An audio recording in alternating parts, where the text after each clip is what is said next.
अस्सलाम वालेकुम, कैसे हैं आप सब।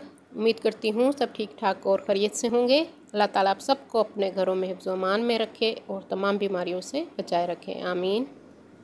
जी तो आज हम बना रहे हैं मज़ेदार आड़ू का जूस, जो ग़िज़ायत से भरपूर, सेहत के लिए बेहद मुफीद है। विटामिन ए और पोटाशियम से भरपूर ये फल है। तो शुरू करते हैं।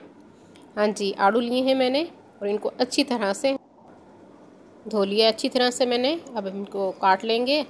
आड़ूओं को मैं छिलकों समेत इस्तेमाल कर रही हूँ। ग़िज़ायत से भरपूर ये फल है। जो लोग डाइटिंग करना चाहते हैं वो इसका डेली जूस बनाकर पिएं। जोड़ों के दर्द के लिए भी ये बेहद मुफीद है और जिस्म में गदूद और रसोलों की पैदावार को भी रोकने में मुआविन है और आँखों की बीमारियों के लिए भी बेहद मुफीद है। हाँ जी, इसको हमने काट लिया है। 6 आड़ू मैंने काटे हैं। इसको मैंने ब्लेंडर में डाल दिया है।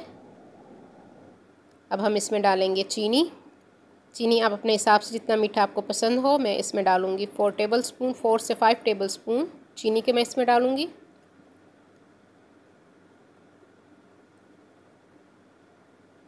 हाँ जी, चीनी हमने इसमें डाल दी है। अब हम इसमें डालेंगे हाफ़ टी स्पून काला नमक। उससे टेस्ट बहुत मज़े का आता है। हाँ जी, हाफ़ टी स्पून काला नमक मैंने इसमें डाल दिया है। काला नमक अवेलेबल नहीं है तो आप सिंपल नमक भी इसमें डाल सकते हैं। और 2 गिलास ठंडे पानी की मैं इसमें डाल रही हूँ और साथ हम इसमें डालेंगे आइस क्यूब्स। ठंडा ठंडा जूस बनाने के लिए आइस क्यूब्स मैं इसमें डालूँगी। हाँ जी, अब हम इसको ब्लेंड कर लेंगे अच्छी तरह से। और जो लोग न्यू हैं मेरे चैनल पे वो सबसे पहले मेरे चैनल को सब्सक्राइब कर लें। मेरी वीडियो को लाइक और शेयर भी ज़रूर कर दिया कीजिए अपने फ्रेंड्स एंड फैमिली में और साथ बेल आइकन को भी प्रेस कीजिए ताकि हर आने वाली न्यू वीडियो का नोटिफिकेशन आप सबको पहले मिल सके। हाँ जी, मज़ेदार ठंडा ठंडा हमारा आड़ू का जूस तैयार है। बेहद मज़े का होता है। विटामिन सी से ये भरपूर होता है। कब्ज़ कुशा भी है ये।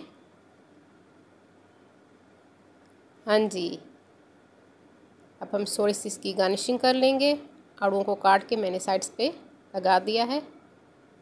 मज़ेदार हमारा आड़ू का जूस तैयार है। उम्मीद करती हूँ मेरी ये आज की ड्रिंक की रेसिपी आप लोगों को पसंद आएगी। अगर पसंद आए तो अपने फ्रेंड्स एंड फैमिली में ज़रूर शेयर कर दीजिए और अपनी दुआओं में मुझे याद रखिए। अल्लाह हाफ़िज़।